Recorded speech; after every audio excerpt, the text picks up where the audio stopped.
मोक्षमार्गस्य नेतारम् भेतारम् कर्मभूभृताम्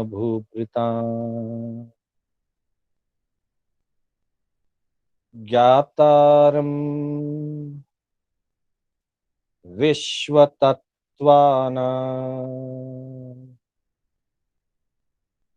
वन्दे तद्गुणलब्धये वन्दे तद्गुणलब्धये। अनंत उपकारी आस्था के आयाम चरम तीर्थंकर श्रमण भगवान महावीर को वंदन। प्रभु की परंपरा में विचरण करने वाले परम उपकारी समस्त चारित्रात्माओं को वंदन। धर्म प्रेमी सज्जनों, सुशील माताओं एवं बहनों, श्री कर्नाटक जैन स्वाध्याय संघ के तत्वावधान में आयोजित मोक्ष मार्ग की तत्वार्थ सूत्र आधारित इस कक्षा में मैं शांतिलाल बोहरा आप सभी का हार्दिक स्वागत एवं अभिनंदन करता हूं। बंधुओं, हमारी कक्षा तत्वार्थ सूत्र के 9वें अध्याय पर आधारित संवर एवं निर्जरा तत्व पर चल रही है, जिसके पूर्व हमने 8 अध्यायों में जीव तत्व, अजीव तत्व, आश्रव तत्व, बंध तत्व और उसी के अंतर्गत पुण्य पाप तत्व का भी अध्ययन किया। 9वें अध्याय में संवर एवं निर्जरा की विशेष व्याख्या आई है। हमने संवर के स्वरूप को समझा और संवर के भेद प्रभेद के अंतर्गत समिति गुप्ती, यति धर्म, बाह्य भावना, परिशह जय एवं चारित्र संवर, यहां तक कि हमने व्याख्या की। संवर के साथ निर्जरा, हमारा सूत्र आया था पूर्व में तपसा निर्जरा च, जहां मुख्यता की दृष्टि से समिति गुप्ती, यति धर्म, बाह्य भावना और परिशय जय और चारित्र मुख्यता की अपेक्षा से ये संवर के स्वरूप कहे गए हैं। तप मुख्य दृष्टि से निर्जरा का स्वरूप कहा गया है। वैसे जहां संवर होता है वहां निर्जरा होती है, जहां निर्जरा होती है वहां अपेक्षाकृत संवर भी होता है। फिर भी मुख्यता की दृष्टि से चारित्र संवर का स्वरूप है और तप निर्जरा का रूप है। तप के अंतर्गत मुख्य रूप से 2 भेद बताए गए, बाह्य तप और आभ्यंतर तप। जहां शरीर और शरीर से जुड़ करके साधना की मुख्यता होती है, शरीर को तपा करके आत्मा को तपाया जाता है, आत्मा की शुद्धि की जाती है। मुख्य माध्यम जहां शरीर होता है उसे बाह्य तप कहते हैं। और जहां शरीर गौण हो, शरीर को तपाना मुख्य ना हो, मन की मुख्यता हो, भावों की मुख्यता हो और सीधे आत्मा की शुद्धि हो, उसे आभ्यंतर तप कहा जाता है। वैसे आंशिक रूप से आभ्यंतर तप में भी शरीर माध्यम बनता है और बाह्य तप में भी भाव महत्वपूर्ण होते ही हैं। फिर भी शरीर की क्रिया की मुख्यता और गौणता, जहां शरीर की क्रिया मुख्य हो और फिर तप फलित होता है, आत्मा के शुद्धि का मार्ग बनता है, कर्मों की निर्जरा होती है, शरीर मुख्य होता है, वहां शरीर की क्रिया मुख्य होती है, उसे बाह्य तप कहा जाता है। जहां शारीरिक क्रिया गौण हो, मनोभाव की मुख्यता हो और कर्मों की निर्जरा हो, आत्मा की शुद्धि हो, उसे आभ्यंतर तप कहा जाता है।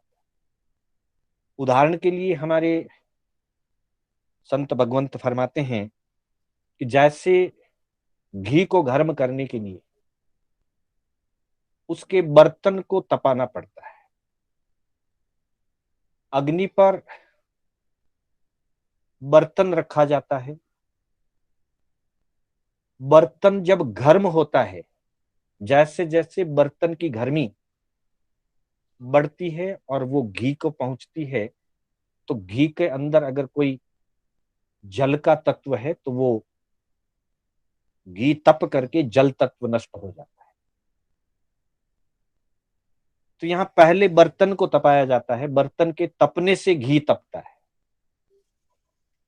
ठीक वैसे ही जिस तप में शरीर को तपा करके आत्मा को तपाया जाता है, शरीर को तपा करके आत्मा में रहे हुए कर्मों की मलिनता को निकाला जाता है, उसे बाह्य तप कहते हैं। एक दूसरा उदाहरण भी दिया जाता है, आधुनिक जगत का उदाहरण। जैसे बर्तन में पानी गर्म करते हैं, तो बर्तन गर्म होता है और फिर उससे पानी गर्म होता है। जैसे किसी बड़े से हांडे में, पीतल के भांडे में पानी भर करके चूल्हे पे चढ़ा करके पानी जब गर्म किया जाता है, तो पहले बर्तन गर्म होता है, बाहर से बर्तन गर्म होता है, फिर अंदर से पानी गर्म होता है।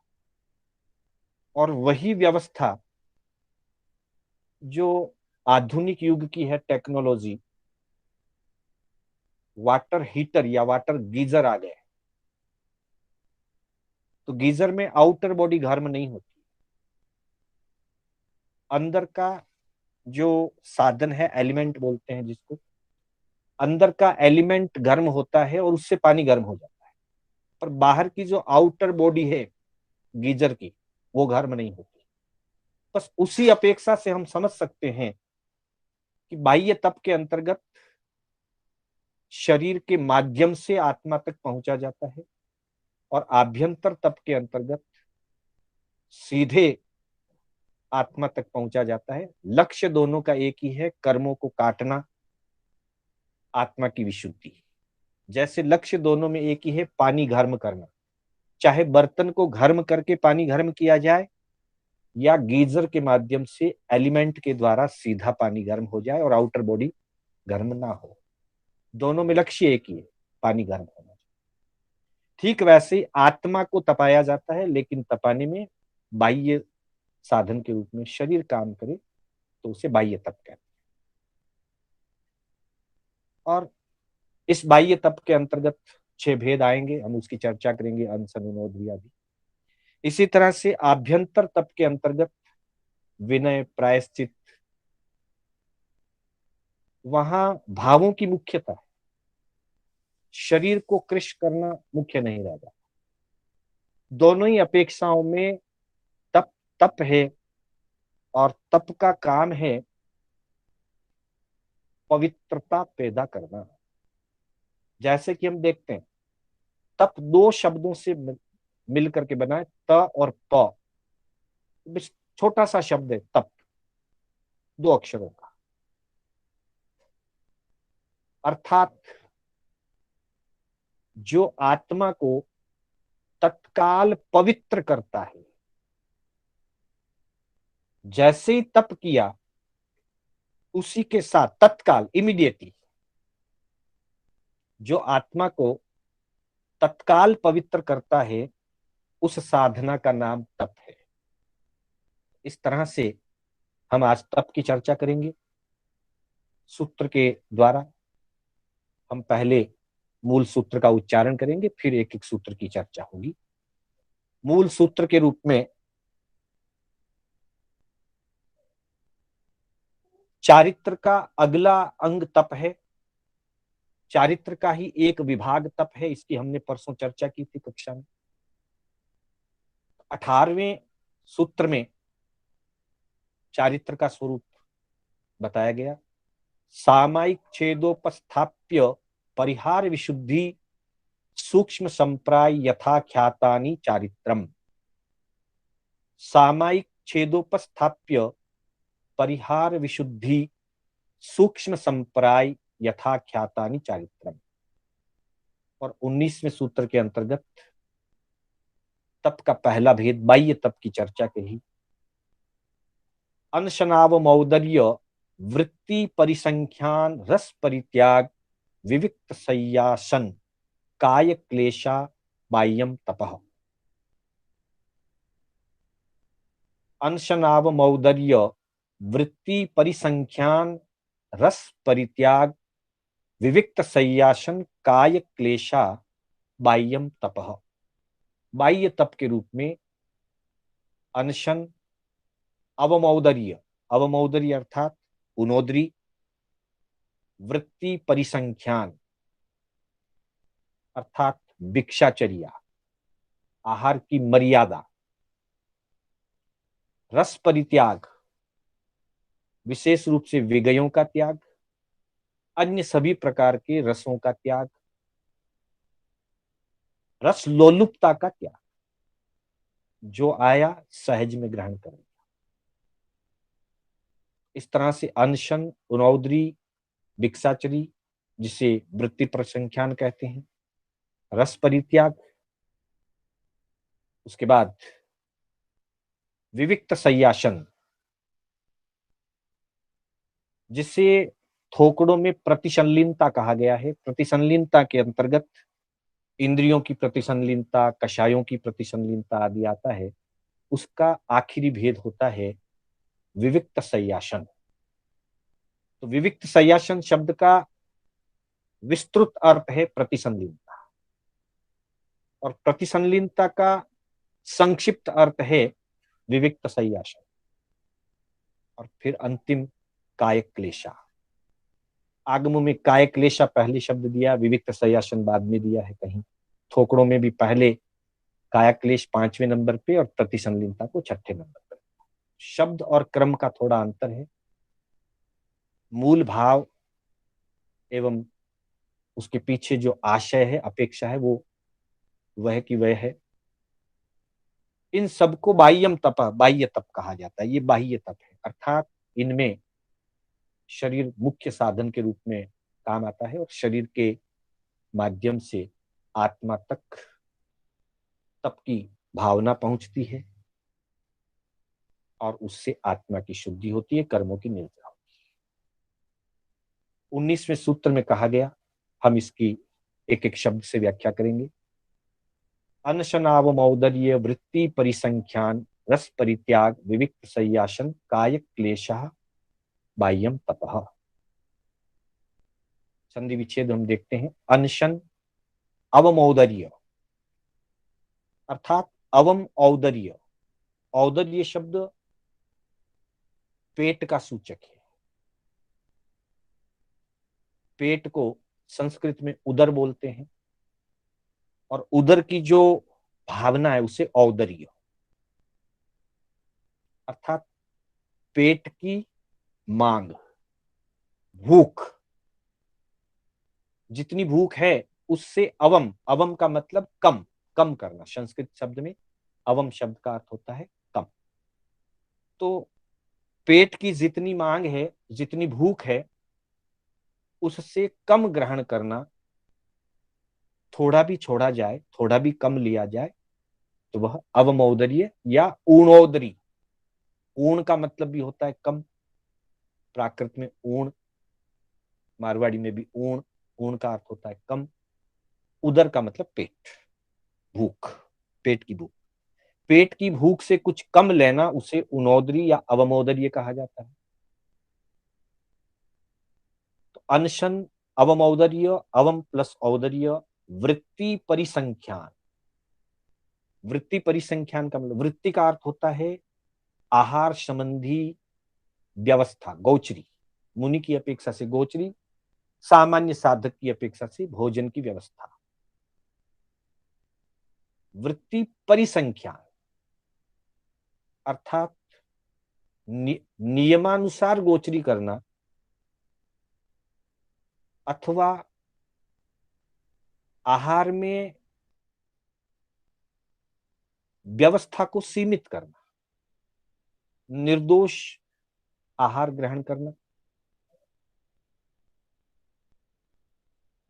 चारों तरफ से, द्रव्य क्षेत्र काल भाव, चारों अपेक्षाओं से उनोदरी में मुख्य रूप से द्रव्य अपेक्षा से आहार कम किया जाता है, भूख से कम ग्रहण करना। और वृत्ति परिसंख्यान में द्रव्य क्षेत्र काल भाव सभी अपेक्षाओं से निर्दोष आहार ग्रहण किया जाता है, सीमित आहार ग्रहण किया जाता है, सात्विक आहार ग्रहण किया जाता है। उसका नाम वृत्ति परिसंख्यान है। इसी को दूसरे शब्दों में भिक्षाचर्या भी कहते हैं, गोचरी भी कहते हैं। अगला है रस परित्याग। स्वाद पर विजय प्राप्त करना, रस लोलुपता का त्याग करना, विगयों का और गरिष्ठ आहार का त्याग करना। फिर विविक्त संयासन, एकांत शांत निर्जन स्थान में रहना ताकि मन और इंद्रियों के भटकाव को रोका जा सके। मूल उद्देश्य है मन और इंद्रियों के भटकाव को रोकना। जहां जितना आवागमन हो, जहां जितनी बस्ती हो, और विशेष करके जहां स्त्री पुरुषों का आना जाना हो, जहां साधु हैं वहां स्त्रियों का आना जाना, जहां साध्वी जी है वहां पुरुषों का आना जाना हो, तो फिर थोड़ी चंचलता बनती है, बन सकती है। इसलिए कहा कि साधु को या साधक को एकांत स्थान का सेवन करना चाहिए, विशेष करके वहां विपरीत लिंग, साधु और श्रावक के स्थान पर महिलाओं का आवागमन ना हो और रात्रिकालीन बिल्कुल ना हो। इसी तरह से साध्वी जी के स्थान पर पुरुषों का आवागमन कम हो, दिन में सीमित आवागमन हो सकता है, दर्शन आदि के लिए जा सकते हैं, ज्ञान ध्यान सीखने सिखाने के लिए जा सकते हैं।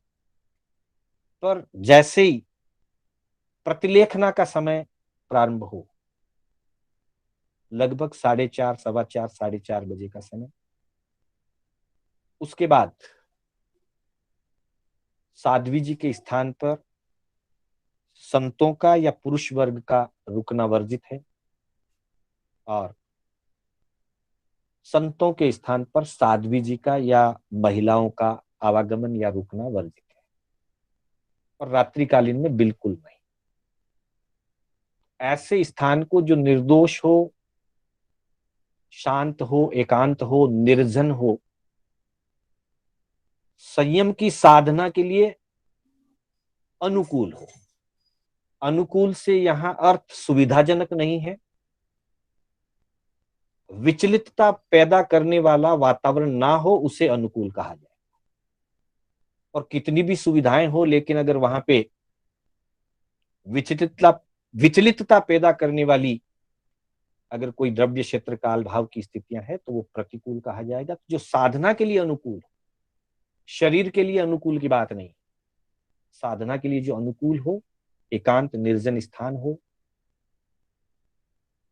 उसे विविक्त शय्यासन कहा जाता है। ऐसे स्थान में रहकर के साधना करें, और तब काय क्लेशः, विभिन्न प्रकार के आसन हम पढ़ते हैं। प्रभु ने जब उनका छद्मस्त काल का अंतिम पीरियड चल रहा था और फिर उनको अंतर्मुर्त बाद जब केवल ज्ञान की प्राप्ति हुई, केवल ज्ञान की प्राप्ति के समय प्रभु महावीर गोदू आसन से आतापना दे रहे।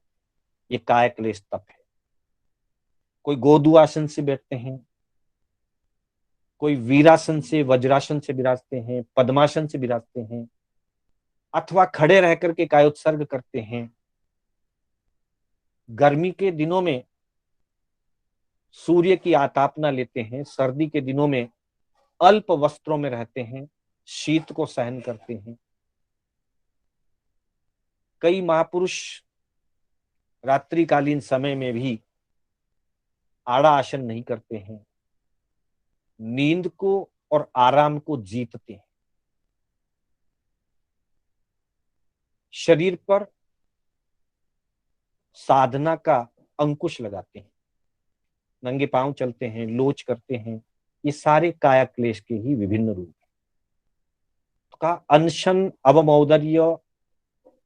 औदर्य, वृत्ति परिसंख्यान, रस परित्याग, विविक्त सय्यासन, अर्थात सैया और आसन, बैठना स्थिरता से और स्थान भी स्थिरता वाला हो, विविक्त सय्यासन। काय क्लेशाः बाह्यम तप, ये बाह्य तप है।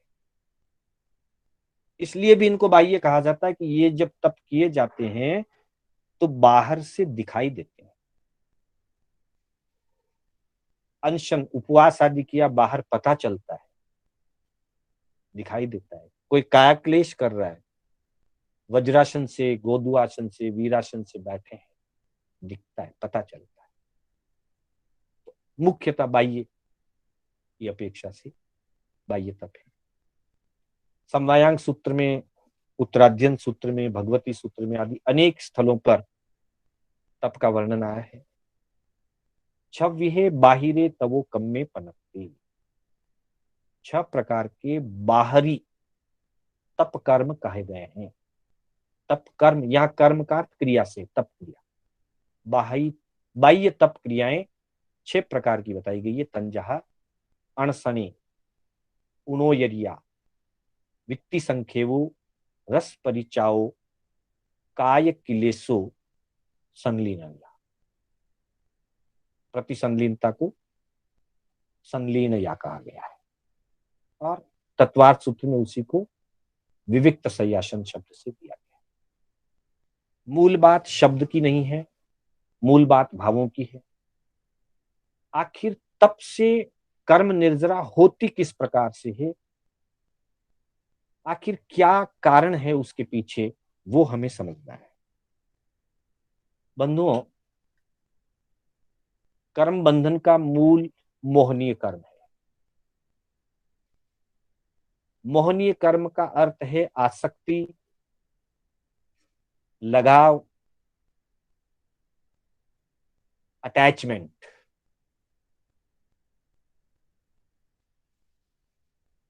और जीव को सबसे ज्यादा जुड़ाव, अत्यंत घनिष्ठ जुड़ाव जो है, निकटतम जुड़ाव जो है, वो शरीर से है। बाकी के सारे जुड़ाव, बाकी के सारे संबंध, संयोग, वियोग, राग, द्वेष, वो शरीर से होकर के गुजरते हैं। अगर शरीर पर ही आसक्ति नहीं है, शरीर पर मोह नहीं है, शरीर में ममता भाव नहीं है, ममत्व नहीं है, तो बाकी कोई भी संबंध हमें प्रभावित नहीं करेंगे। फिर बाहर के अन्य संयोग वियोग हमें प्रभावित नहीं। इसलिए सबसे ज्यादा जो प्रभावित करने का केंद्र बिंदु है, आसक्ति का केंद्र बिंदु है, वो शरीर है। इसलिए व्यक्ति को शरीर से प्राय आसक्ति रहती है। जब मृत्यु सामने आती है अथवा शरीर में पीड़ा वेदना हो जाती है, तब हमें इसके प्रति हमारी कितनी आसक्ति है, हमारा क्या चिंतन बनता है, क्या विचार बनता है, तब पता चलता है कि हमारी कितनी आसक्ति। तो शरीर की आसक्ति सबसे केंद्र में है, और शरीर की आसक्ति के लिए शरीर को हम टिकाए रखना चाहते हैं। हम चाहेंगे हमारा शरीर स्वस्थ रहे, हमारा शरीर दीर्घ काल तक टिका रहे, और शरीर की व्यवस्था के लिए भोजन की जरूरत है। और भोजन के लिए सामान्य व्यक्ति, त्यागी पुरुषों की बात अलग है, सामान्य व्यक्ति भोजन के लिए कुछ भी उल्टा सीधा करने से नहीं बचता, कुछ भी कर लेता है। कहा है संस्कृत की एक सूक्ति में, बुभुक्षु किम न करोति पापम। भूखा व्यक्ति कौन सा पाप ना करे ये कहा नहीं जा सकता, अर्थात वो कोई भी कार्य, कोई भी पाप कर सकता है। प्रकृति की ऐसी व्यवस्था है कि जब कुतिया बच्चों को जन्म देती है, बहुत भूख लगती है, और उस समय में गांव के लोग, गली के लोग ध्यान रखते हैं, जैसे ही वो बच्चों को जन्म देती है, गली के लोग उसे भोजन के लिए गुड़ तेल आदि का सीरा बना करके देते हैं। कदाचित कभी कभी रात्रि काल में कुतिया ने अगर बच्चों को जन्म दिया और अड़ोस पड़ोस में किसी को पता नहीं चला, उसे भोजन नहीं मिला। कई बार ऐसा होता है, हो जाया करता है ऐसा, कि कुतिया अपने बच्चों को खुद खा जाती, जिसको उसने अभी अभी जन्म दिया है, उन छोटे बच्चों को भूख के मारे तड़पती हुई खुद खा जाती। इसलिए कहा बुभुक्षु किम न करो। भूख से बढ़कर कोई दूसरा रोग भी नहीं। हमको लगता है कि भूख कोई बीमारी नहीं, पर वास्तव में भूख भी बीमारी ही है, और भोजन उसकी औषधि है। इसलिए हमारे आगमों में गेहूं, चना, मूंग, मोठ, जितने भी प्रकार के धान्य हैं, अनाज हैं, धान, चावल आदि, उनको औषधि कहा है। 24 प्रकार के धानों को औषधि की संज्ञा। भूख एक प्रकार की बीमारी है और भोजन उसकी औषधि है। भोजन औषधि की तरीके से ही लिया जाए, जैसे औषधि जितनी आवश्यक होती है, जितनी डॉक्टर प्रिस्क्राइब करता है, उतनी ही डोज ली जाती है, ज्यादा नहीं ली जाती। वैसे ही भोजन कम लिया जाए, औषधि के रूप में लिया जाए, भूख रूपी बीमारी को शांत करने की औषधि मान करके लिया जाए, स्वाद की पूर्ति के लिए नहीं। तब वह भोजन भोजन करते हुए भी तप रूप कहा जाएगा। इसलिए साधु संतों के आहार को भिक्षाचरी तप कहा है, क्योंकि वे आहार आसक्ति से नहीं करते हैं, स्वाद की पूर्ति के लिए नहीं करते हैं, शरीर को भाड़ा देने के लिए करते हैं।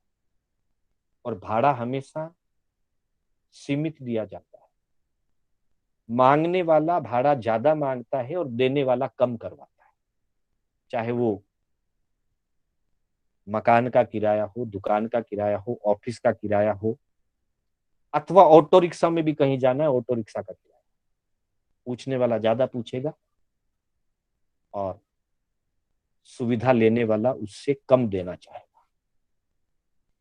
पर कम का मतलब जितना मिनिमम रिक्वायर्ड है, उससे भी कम देंगे तो न मकान में रह पाएंगे, न यात्रा कर पाएंगे, और न शरीर चल पाएगा। तो जितना रिक्वायर्ड है मिनिमम, उतना दिया जाए। तो आसक्ति का मूल केंद्र शरीर और शरीर की व्यवस्था है आहार। इसलिए तप में सबसे पहले आहार वाली चीजों को लिया गया। अनशन, उनोदरी, भिक्षाचरी, रस परित्याग, ये चारों ही चीजें आहार के इर्द गिर्द है, भोजन के इर्द गिर्द है।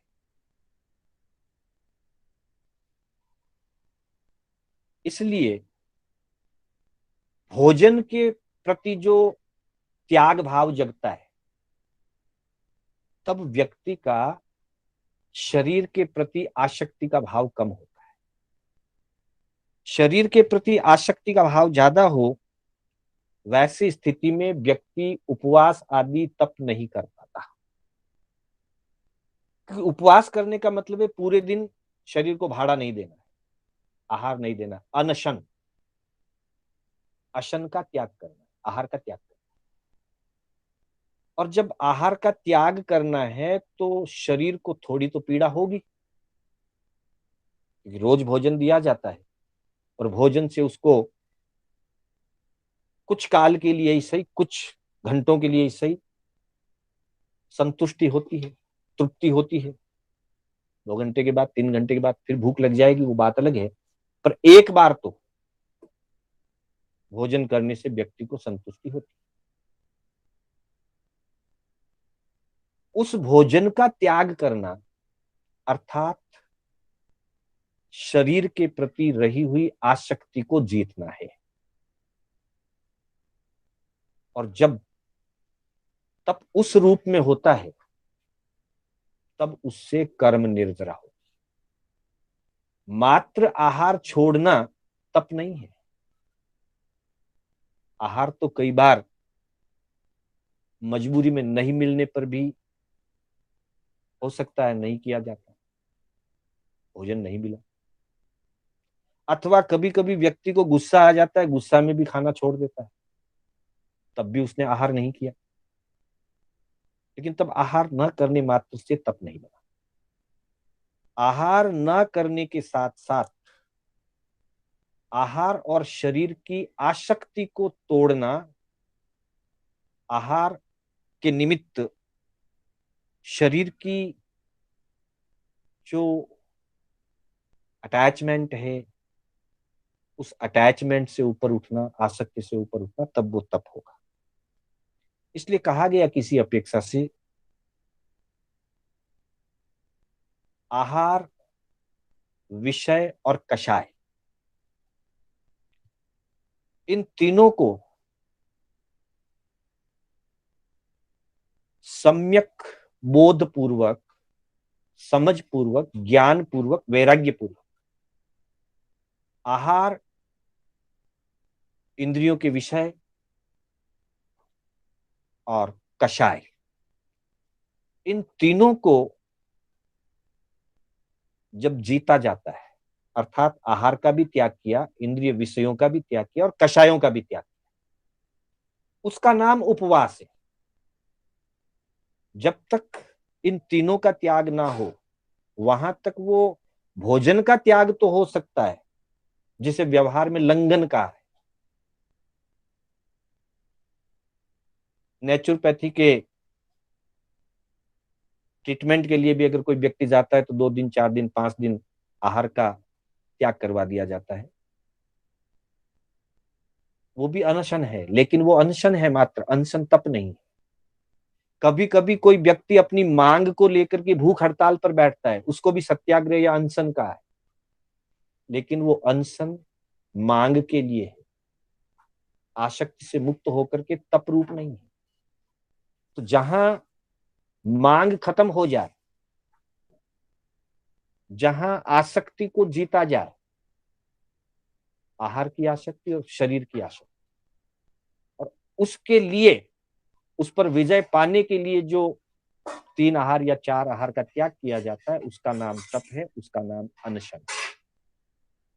अनशन भी अनेक प्रकार का होता है। फिर उनोदरी के भी विभिन्न भेद हैं, वृत्ति परिसंख्यान के भी अलग अलग भेद हैं, रस परित्याग के भेद हैं। इनके भेद उपभेदों की चर्चा हम अगली क्लास में करेंगे। पर अभी मात्र इतना समझ लें कि तप का स्वरूप जो है वो शरीर की आसक्ति और आहार की आसक्ति को जीतते हुए कषाय और विषयों के त्याग सहित 3 या 4 आहार का त्याग करना। अदरवाइज मान लीजिए कोई व्यक्ति भोजन का तो त्याग कर देता है, उपवास भी कर ले, और चूंकि उपवास के दिन मन स्थिर नहीं रहा, अगर साधना में स्थिर नहीं रहे, अध्याय में मन ना लगे, टाइम पास नहीं हो रहा है, टाइम पास करना उपवास में उसका कोई संबंध ही नहीं है। लेकिन बचपन में जब हम करते हैं, छोटेपने में करते हैं, टाइम पास नहीं हो रहा है, इसलिए कोई मनोरंजन का साधन ले लिया, कोई गेम खेल लिया, तो भोजन का तो त्याग हो गया, लेकिन इंद्रिय विषयों का त्याग नहीं हुआ, मन की मांग नहीं मिटी, तो वो सम्यक तप रूप नहीं होगा। अथवा कभी कभी ऐसा भी कहते हैं कि तपस्वी को गुस्सा ज्यादा आता है। ये बिल्कुल गलत बात है। तपस्वी को तो गुस्सा आ नहीं सकता, क्योंकि तपस्वी तो आत्मा के भाव में रहता है। तपस्वी तो वही है जिसने आहार, विषय और कषाय का त्याग किया, तब वो तपस्वी है। और अगर गुस्सा आ रहा है, या जिस क्षण गुस्सा आ गया तपस्वी को, उस समय वो तपस्वी के भाव में नहीं रहेगा, वो भूखा हो गया। भूखे को गुस्सा ज्यादा आता है, ये प्रैक्टिकल है, तपस्वी को नहीं। भूखा वो है जो भोजन करना चाहता है पर किसी कारण से कर नहीं पा रहा है, मिल नहीं रहा है, अनुकूलता नहीं बन रही है और भोजन नहीं हो पा रहा है, वो भूखा है। भोजन है, करना चाहे तो कर सकता है, फिर भी उसने साधना की दृष्टि को सामने रख करके, कर्म निर्जरा के लक्ष्य को सामने रख करके उपलब्ध भोजन का त्याग किया, वो तपस्वी है। तपस्वी भूखा नहीं होता है, और भूखा व्यक्ति तपस्वी नहीं होता। भूखा होना मजबूरी है, और तपस्वी होना खुद का चॉइस है, खुद की चाहना है। जैसे समस्या आती है, छोटे से छोटे बच्चा भी, आज मुझे तप करना है, आज मुझे उपवास करना है, वो मन की भावना से होता है। तो अनशन के साथ, आहार के त्याग के साथ विषय और कषायों का त्याग जरूरी है। फिर आगे तप का स्वरूप बताते हुए अलग अलग अपेक्षाओं से इसकी परिभाषाएं दी है। हम इन परिभाषाओं को थोड़ा सा ध्यान में लें कि भाई तप किसको कहते हैं। तो 2-4 परिभाषाओं को हम देखें। एक परिभाषा दी है आचार्य मलयगिरी जी ने आवश्यक वृत्ति में, तापयति अष्ट प्रकारम कर्म इति तपः। तप वो साधना है, तप वो अनुष्ठान है, तप एक प्रकार की पूजा है। हम पूजा के अर्थ में सिर्फ वस्तु को लेकर के किसी मूर्ति को या किसी फोटो के ऊपर कुछ चढ़ाना, उसी को हम पूजा के रूप में मानते। पूजा उतना ही नहीं, पूजा का मतलब पूज्य भाव, अहोभाव। तब वो अहोभाव है आत्मा का, कि जो तापयति अष्ट प्रकारम कर्म इति तपः। 8 प्रकार के जो कर्म कहे, ज्ञानावर्णीय, दर्शनावर्णीय, वेदनीय, मोहनीय, आयु, नाम, गोत्र और अंतराय, जो हमारे 8 प्रकार के या सभी प्रकार के, 8 तो एक संख्या है कर्मों की, कर्म के मूल भेद 8 हैं, उत्तर प्रकृतियां अनेक हैं। तो जो सभी अशुभ कर्मों का तापयति, तपा दे उनको, तपने से मलिनता खत्म हो जाती। जो कर्मों को तपा दे, अर्थात कर्मों को पिघला करके निकाल दे, उसे तप कहते हैं। दूसरी परिभाषा आचार्य अभयदेव सूरी जी ने लिखी है, समवायांग सूत्र की टीका में बाह्य तप को सामने रख करके परिभाषा दी है। कि बाह्य शरीरस्य परिशोषणे, जिसमें पहले बाहर से शरीर का संकुचन होता है और शरीर के संकुचन के साथ, संकुचन का मतलब शरीर तपता है, शरीर के तपने के साथ कर्म क्षपण, कर्मों का क्षय हो, कर्म क्षपण हेतुत्वादिति तपः,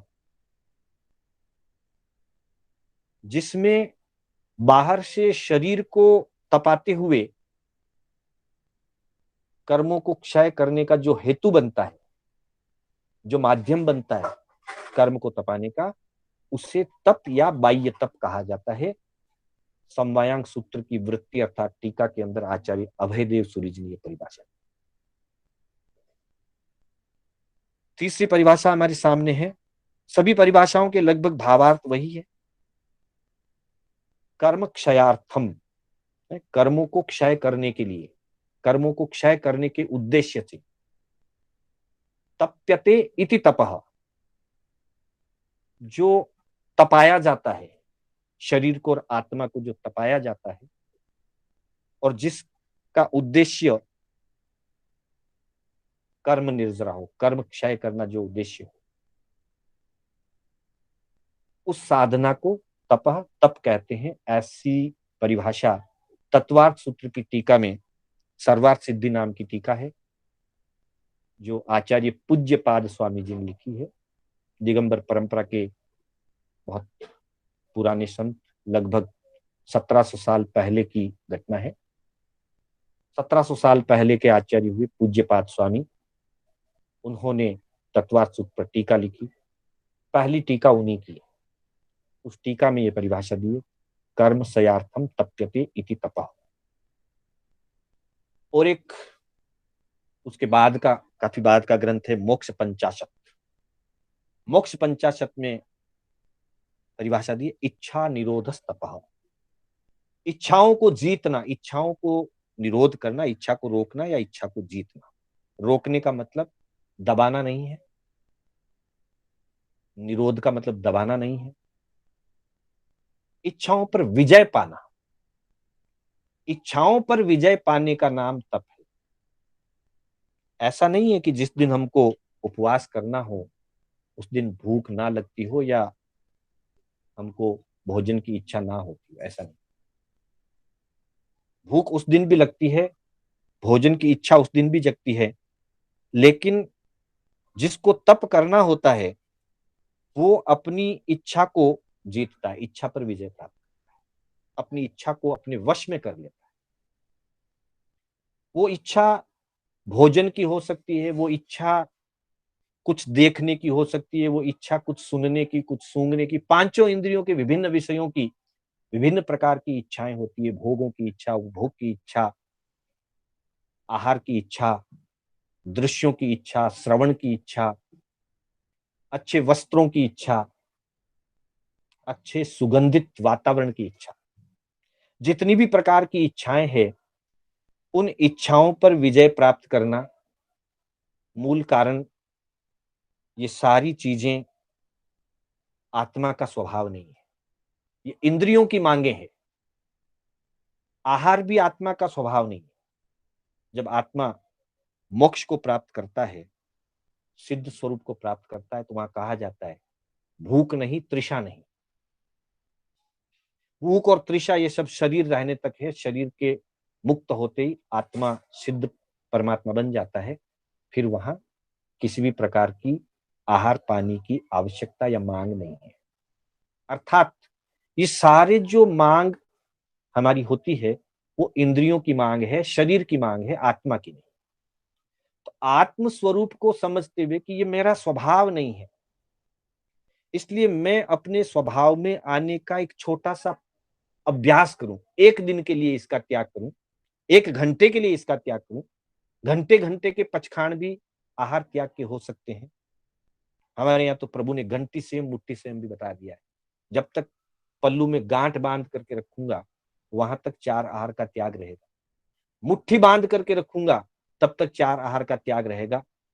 जब मुझे आहार करना होगा मुट्ठी को खोल लूंगा। जब आहार हो गया, अब 3 घंटे 5 घंटे जरूरत नहीं है, मुट्ठी बंद कर ली। गंठी सेम मुट्ठी सेम के भी पचखान भी है। तो इच्छाएं हमारे शरीर की मांग है, हमारी इंद्रियों की मांग है, आत्मा की मांग नहीं है, आत्मा का स्वभाव नहीं है। वो आत्मा की विकृत दशा है, आत्मा का विभाव है। इसलिए आत्म स्वरूप को चाहने वाला साधक इनको जीतने के लिए समय समय पर प्रयास करता है, अभ्यास करता है, पुनः पुनः अभ्यास करता है। उस अभ्यास का नाम तप है। इसलिए कहा इच्छा निरोध तप, इच्छाओं को जीतना, इच्छाओं को वश में करना, उसका नाम तप है। कर्म क्षय के लिए जो आत्मा को तपाया जाता है, शरीर को उस दृष्टि से तपाया जाता है, उसको तप कहते हैं। इसी तरह से कर्म क्षपणा हेतुत्वादिनी तप, कर्म क्षय करने का जो हेतु है, जो साधन है, उसे तप कहते हैं। और जो ये साधना करते हैं, उस साधना से 8 प्रकार के कर्मों में से जो अशुभ कर्म है, उन अशुभ कर्मों की निर्जरा होती है। इसलिए तापयति 8 प्रकारम कर्म इति तपः, जो 8 प्रकार के कर्मों को तपा करके पिघाल करके आत्मा से निकाल देता है। जब कोई चीज पिघल जाती है तो बाहर निकल जाती है, जमी हुई रहती है तो ठोस रहती है। तो तपने से कर्म पिघलते हैं। पिघलने का मतलब कोई लिक्विड नहीं है, भाव रूप से कर्म अपना बंधन छोड़ देते हैं। बंधन हल्का होकर के टूट जाता है। तो बंधनों को तोड़ने वाला और कर्मों को निकालने वाला जो अनुष्ठान है, जो साधना, उसे तप कहते हैं। तो आज हमने बाह्य 6 तपों के नाम और उसके थोड़े से परिचय की चर्चा की। अगली क्लास में हम इनके विभिन्न भेदों की चर्चा करेंगे, जैसा समय अवसर के अनुसार। समय हो चुका है। मैं अपनी कक्षा को, अपने शब्दों को यहीं विराम देते हुए, मेरे द्वारा बोलने में कोई स्खलना हुई हो अथवा उच्चारण में कोई गलती हुई हो, जिनाज्ञा विपरीत कोई कथन हुआ हो, तो उसके लिए मैं आत्म साक्षी से, आप सभी की साक्षी से, संघ और पंच परमेष्टि की साक्षी से मिच्छामि दुक्कडम करता हूँ।